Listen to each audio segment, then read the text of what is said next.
Bon, je vous laisse. Hein. Pour Saint-Martin, on vous laisse les clés, on vous laisse en bonne compagnie.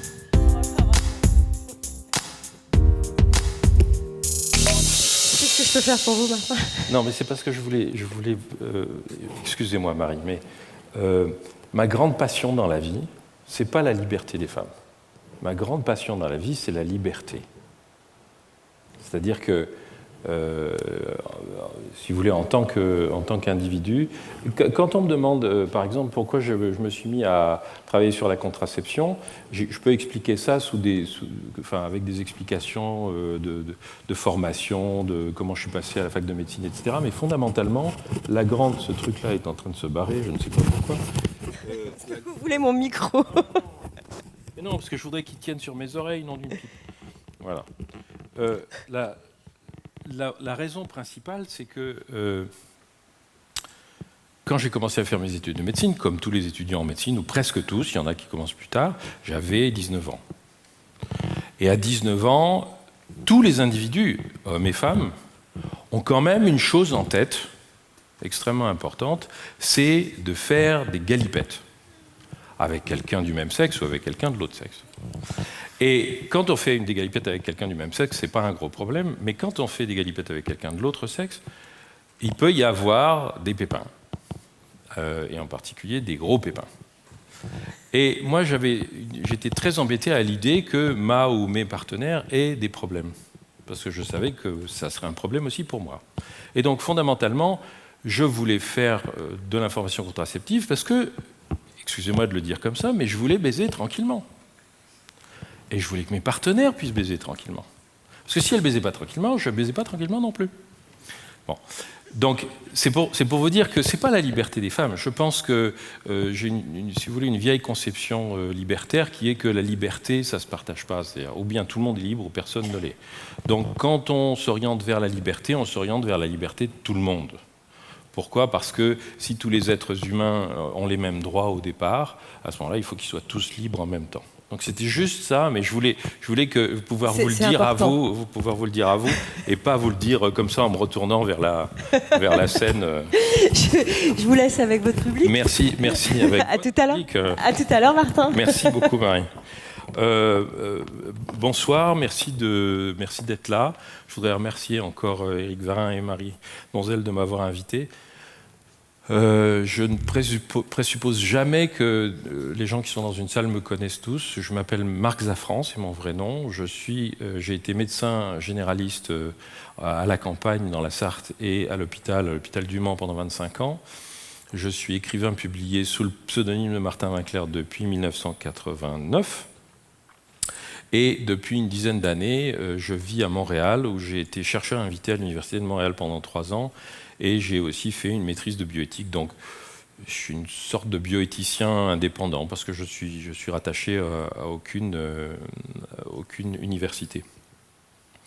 Si je viens vous parler, effectivement, c'est parce qu'une grande partie de ma carrière, je l'ai occupée à soigner des gens, et surtout des femmes, pour 2 raisons. D'abord parce que même déjà quand on est médecin généraliste, on soigne principalement des femmes, puisqu'il y a 7 consultants sur 10 qui sont des consultantes. Et deuxièmement parce qu'ensuite, évidemment, je suis allé travailler dans un centre de planification, un centre d'IVG et de contraception, et que là, évidemment, je voyais surtout des femmes. Ça m'est arrivé de voir des hommes aussi, parce que les hommes aussi, ça les intéresse, la santé des femmes. Il n'y a pas que moi. Alors, ce soir, ce que je suis content d'avoir entendu Marie-Ange Debon parler, parce que je voudrais rebondir sur quelque chose qu'elle a dit autour des contraintes qui s'exercent sur les femmes, que ce soit dans l'entreprise ou que ce soit ailleurs.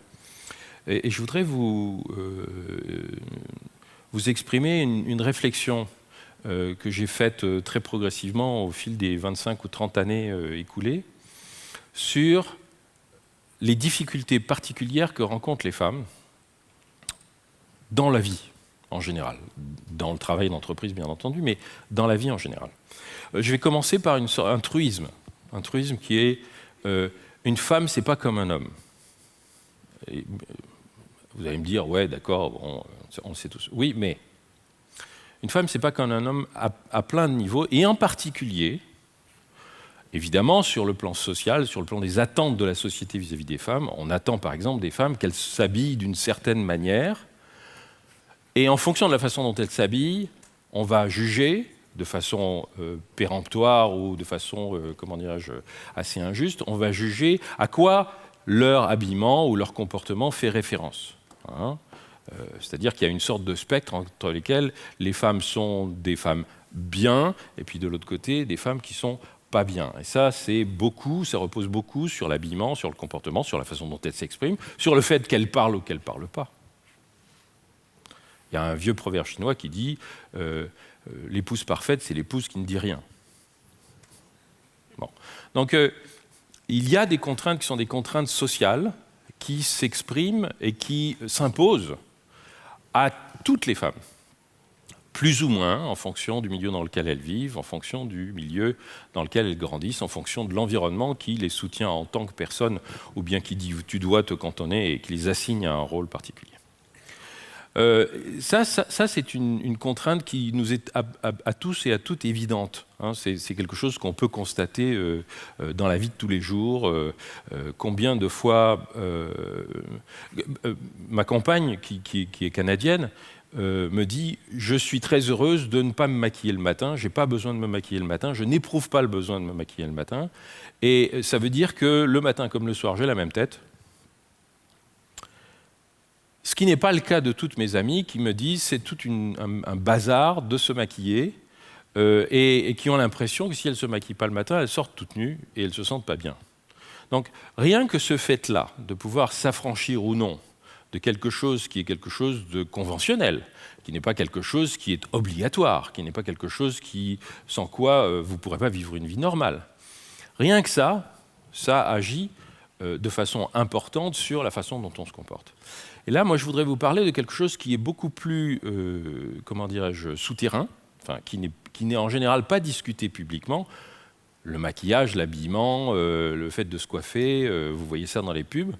Mais c'est le problème du corps des femmes dans ce qu'il vit quotidiennement. Dans le domaine médical, il y a un grand préjugé qui est le suivant, c'est que toute la physiologie qui est enseignée aux médecins est fondée sur la physiologie de l'homme. C'est-à-dire qu'un patient qui est un patient en bonne santé, en fait, c'est un homme en bonne santé. Et si possible, un homme qui a plus de 20 ans. Parce que les enfants font l'objet de soins particuliers, les adolescents, ce n'est pas encore des hommes et ce n'est plus tout à fait des enfants, il y a des transformations qui surviennent. Donc l'individu en bonne santé pour les médecins, c'est l'homme de plus de 20 ans et qui n'a pas de maladie. De sorte que la physiologie qui est enseignée aux médecins, c'est une physiologie qui concerne la moitié de l'humanité, même un peu moins, puisque on est 52% de femmes et 48% d'hommes. La physiologie des femmes, ce n'est pas la physiologie des hommes. Dans la vie d'un homme, il n'y a qu'un seul événement physiologique majeur entre la naissance et la mort, en dehors de toute maladie, c'est la puberté. Il n'y a que celui-là. Il n'arrive rien au corps des hommes entre les deux, si, il leur arrive d'avoir des accidents, etc., mais de physiologique, c'est-à-dire de, entre guillemets, naturel, c'est-à-dire dans le développement de leur vie et de leur corps, il n'arrive que ça. Dans la vie d'une femme, il y a plein d'événements physiologiques qui en plus se répètent, c'est-à-dire la puberté qui modifie le corps des femmes de façon beaucoup plus importante et beaucoup plus visible que le corps des hommes, les règles qui reviennent tous les mois, la grossesse, tous les événements de la grossesse, que ce soit une fausse couche, que ce soit un accouchement problématique, ce qui se répète, si les femmes décident d'avoir plusieurs grossesses et plusieurs enfants, la ménopause, et tout ça, ça arrive en peu de temps, et en même temps sur une très longue période. En peu de temps, pourquoi ? Parce que la vie humaine s'est allongée, en particulier dans les pays développés comme le nôtre, et qu'on peut vivre 80 ans, si on a de la chance, on peut vivre 80 ans, si on a un bon génome, de la chance et qu'on est plutôt riche, on peut vivre 80 ans. Entre 15 et 55 ans, c'est-à-dire pendant 40 ans, la moitié de cette vie, les femmes qui vont vivre 80 ans vont être sujettes à des phénomènes physiologiques répétés qui vont, pour certaines, se passer très bien et pour certaines, leur pourrir la vie.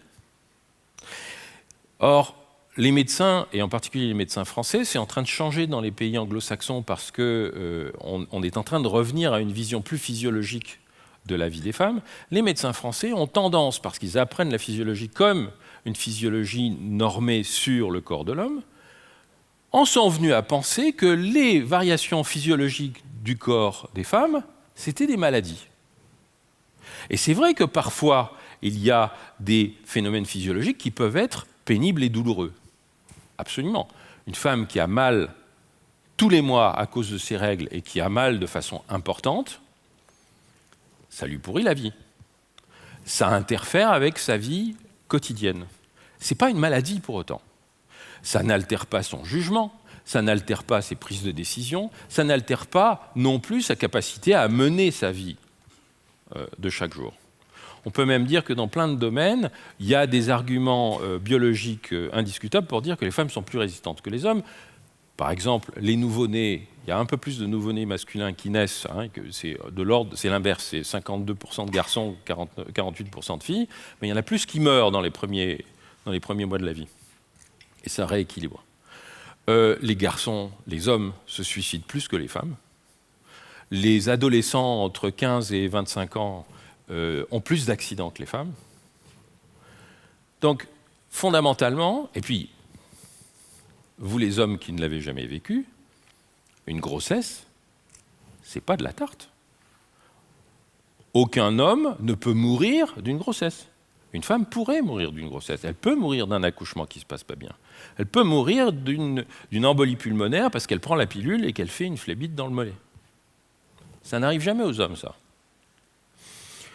Ça ne veut pas dire que les femmes sont malades, mais les médecins ont tendance à présenter ces phénomènes qui relèvent de la physiologie, d'une physiologie qui est naturelle, qui a été conditionnée par l'évolution humaine depuis plusieurs millions d'années, à assimiler ça à de la maladie. Et ça, c'est un gros problème de pensée, parce que penser des individus, la moitié de la population humaine, comme étant malades ou susceptibles d'être malades, alors qu'il lui arrive des phénomènes qui sont des phénomènes normaux, naturels, qui peuvent avoir des variations, bien entendu, qui peuvent, comme je dis, leur pourrir la vie ou les enquiquiner, ou pas du tout, c'est un problème intellectuel extrêmement profond, parce que ça contribue aux préjugés qu'on a vis-à-vis des femmes, et en particulier vis-à-vis des possibilités de prise de décision et des possibilités de diriger sa vie que prennent les femmes. Or, je voudrais simplement vous dire, par exemple, que revenir sur ces phénomènes physiologiques, quand une femme est enceinte, maintenant, aujourd'hui, en France, elle peut décider de conserver sa grossesse ou de ne pas la conserver. C'est une décision qu'elle doit prendre, elle. C'est une décision que la plupart des femmes, maintenant, prennent toutes seules, sans rien demander à personne. Sans, évidemment, que leurs compagnons, leur famille, peu importe, interviennent là-dessus. Combien d'hommes, ici, peuvent dire qu'ils ont eu ce type de décision à prendre? C'est une décision extrêmement cruciale dans la vie d'un individu. Se reproduire, mais pas seulement se reproduire, courir le risque dans sa chair de se reproduire. Parce que porter une grossesse, c'est pas de la tarte. Vous savez que, par exemple, en Afrique, on meurt 100 fois plus d'être enceinte qu'en France. Et statistiquement, une femme qui prend la pilule a moins de risque de mourir de prendre la pilule que de mourir d'être enceinte. En France, ce n'est pas quelque chose qui est sans risque. Donc, la capacité décisionnelle d'une femme qui doit décider entre subir une interruption de grossesse ou poursuivre une grossesse, c'est quelque chose qu'aucun homme n'expérimente jamais. La capacité décisionnelle d'une femme qui dit « je veux accoucher chez moi » ou « je veux accoucher avec une doula ou avec une sage-femme dans une maison de naissance », il n'y en a pas encore beaucoup en France malheureusement, mais il devrait y en avoir, au Québec il y en a beaucoup, ou qui dit « je veux ou je ne veux pas de péridurale », c'est quelque chose qui n'arrive jamais à un homme. Et je voudrais donc insister sur le fait que dans la vie des femmes, quand les femmes sont confrontées à des choix, et elles le sont toujours par rapport à leur propre vie physiologique, je ne vous parle même pas de maladie là, elles prennent des décisions, elles sont exposées à prendre des décisions et elles doivent choisir de manière beaucoup plus fréquente et beaucoup plus cruciale pour leur vie que les hommes. Et la raison pour laquelle je vous parle de ça, c'est précisément pour attirer votre attention sur le fait que nous pensons tous la fluidité et la variabilité de la physiologie des femmes comme quelque chose de vaguement, comment dirais-je, handicapant. Or, ce n'est pas vrai. C'est même encore moins vrai aujourd'hui que hier, parce qu'une femme avertie en vaut deux. Et moi, j'ai pu constater, en vulgarisant l'information sur la contraception ou tout simplement sur la physiologie féminine, que des femmes qui savaient comment leur corps fonctionnait subissaient beaucoup moins ce qu'elles vivaient dans leur corps que celles à qui on n'avait jamais expliqué et à qui on disait « c'est normal, c'est pas normal ». Je donne un exemple tout simple. Il y a une maladie extrêmement... Enfin, c'est pas exactement une maladie, mais c'est une situation, une condition, comme on dit en Amérique du Nord, une condition extrêmement fréquente qui s'appelle l'endométriose. L'endométriose, c'est tout simplement la présence de tissus de l'intérieur de l'utérus, ailleurs qu'à l'intérieur de l'utérus, mais sur d'autres organes. Et pendant les règles, ces tissus qui ne devraient pas être là saignent, et le saignement provoque des inflammations, des douleurs tout autour. C'est très variable, une endométriose. Il y a beaucoup de femmes qui ont de l'endométriose, il y en a qui n'en souffrent pas du tout, il y en a qui en ont très peu, qui en souffrent énormément. Et pendant des années et des années, maintenant il y a un plan pour l'endométriose, pendant des années, on disait aux femmes qui avaient mal pendant leurs règles, bah, c'est normal, vous avez vos règles. Sauf que, non, c'est pas normal de souffrir. Vous comprenez comment, à partir de quelque chose qui est considéré comme normal, on est dit, ben oui, puisque c'est normal d'avoir mal. Non, c'est ça la différence justement entre le physiologique et le pathologique, c'est que le physiologique, c'est quelque chose que vous ne sentez pas, ou que vous sentez mais qui ne vous handicape pas, et le pathologique, c'est quand ça vous handicape de manière importante. Et il y a ce paradoxe lié au fait que la physiologie féminine, elle est normale, mais elle peut de temps en temps provoquer des choses qui sont très handicapantes. Ça ne veut pas dire que les femmes qui subissent ça sont malades. Ça ne veut pas dire que les femmes qui subissent ça ne peuvent pas prendre de décision ou ne savent pas décider pour leur vie. Ça veut même dire, et encore une fois je reviens à ce que je disais tout à l'heure, que quand on les informe sur ce qui se passe, premièrement, elles peuvent prendre d'autres décisions, parce que quand vous savez par exemple que, je ne sais pas moi, votre migraine, une migraine, je vous donne un exemple qui est très très courant, c'est les femmes qui font des migraines pendant la semaine où elles arrêtent la pilule. Et pendant des années, j'ai entendu des femmes venir me voir en consultation, me dire je suis très embêtée parce que j'ai besoin quand même de ne pas être enceinte, mais je fais une migraine la semaine où je ne prends pas la pilule. Et je leur disais vous allez prendre votre pilule en continu. Et les médecins disaient ah mais non, c'est pas naturel. Or, il n'y a rien de naturel dans le fait de prendre la pilule. On prend précisément la pilule pour que ce ne soit pas naturel d'être enceinte chaque fois qu'on fait des galipettes. Mais il tenait absolument à ce que les femmes aient des saignements qui ne sont pas des règles pendant la semaine d'arrêt de la pilule pour que ça imite la physiologie avec une migraine en plus. Vous voyez comment une vision qui est une vision qui ne tient pas compte de la physiologie, c'est-à-dire du fonctionnement naturel du corps, mais aussi de la perception par les femmes de ce que ce fonctionnement leur fait, qui était une vision qui était simplement la vision des médecins qui appliquaient ça aux femmes elles-mêmes, comment cette vision contribue à médicaliser, enfin rendre malades des personnes qui ne le sont pas, à maintenir dans l'ignorance ou maintenir dans la dépendance des médecins des personnes qui pourraient très bien s'en passer. Et donc, à transformer quelque chose qui est mon corps fonctionne comme ça, je vais essayer de trouver les moyens de m'en accommoder et ça ne m'empêche pas de prendre des décisions pour ma vie, en un handicap ou une maladie ou une situation qui est perçue comme négative ou comme, défavorable, encore une fois, aux prises de décision des individus. Et voilà, alors j'ai été un peu, un peu technique, mais ce que je voulais vous souligner, c'était le fait que quand on est un homme, on est présumé, et vous allez voir à quel point c'est important pour tout le monde, et je reviendrai à ce que je disais à Marie tout à l'heure, quand on est un homme, on est présumé finalement être soit en bonne santé, soit malade. Un homme qui ne se lève pas le matin pour aller travailler, parce qu'il dit qu'il a, je sais pas moi, mal au dos, ou qu'il est enrhumé, ou qu'il a mal dans la poitrine, tout de suite on soupçonne qu'il est sur le point de mourir. Lui d'abord, son compagnon ou sa compagne aussi, et des fois le médecin qui lui a peur qu'un type jeune meure sous ses yeux, il va venir, il va tout de suite lui faire l'électrocardiogramme. Bon. Non.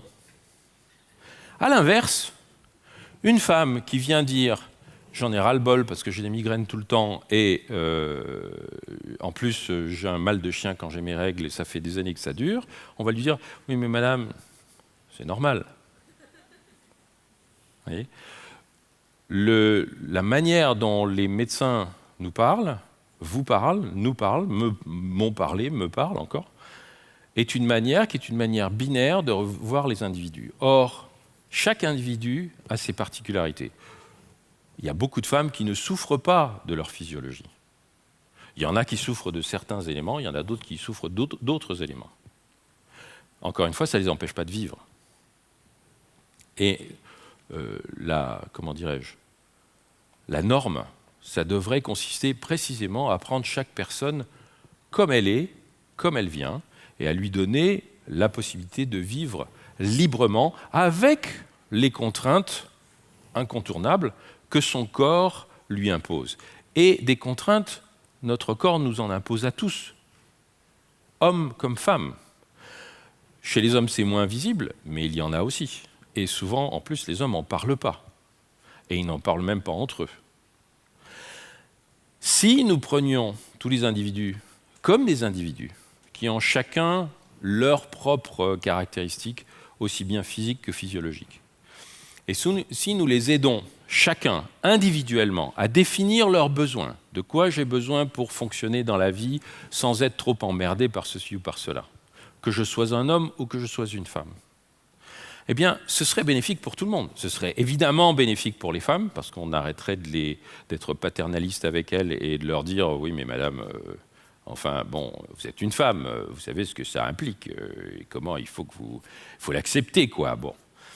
Mais ça permettrait aussi, d'abord, aux femmes que ça ne gêne pas d'être une femme, de le vivre pleinement sans qu'on présuppose qu'elles sont inférieures parce qu'elles sont des femmes, parce qu'il y a d'autres femmes qui sont handicapées par ceci ou par cela, parce qu'il y a ça aussi, hein, à partir du moment où vous pensez que toutes les femmes sont victimes de leur corps, vous allez même assigner des femmes qui n'en sont pas victimes comme des victimes. Mais ça permettra aussi aux hommes de dire ce qui ne va pas avec eux, c'est-à-dire de ne pas faire ce qui arrive un peu trop souvent avec un certain nombre d'hommes, de s'endormir au volant parce qu'ils sont trop fatigués et de se tuer en voiture, de faire un cancer qui dure depuis et de le découvrir très tard parce qu'un homme, quand ça a mal, ça ne le dit pas, etc., etc. Je vous remercie de votre attention et je vous souhaite une très bonne soirée.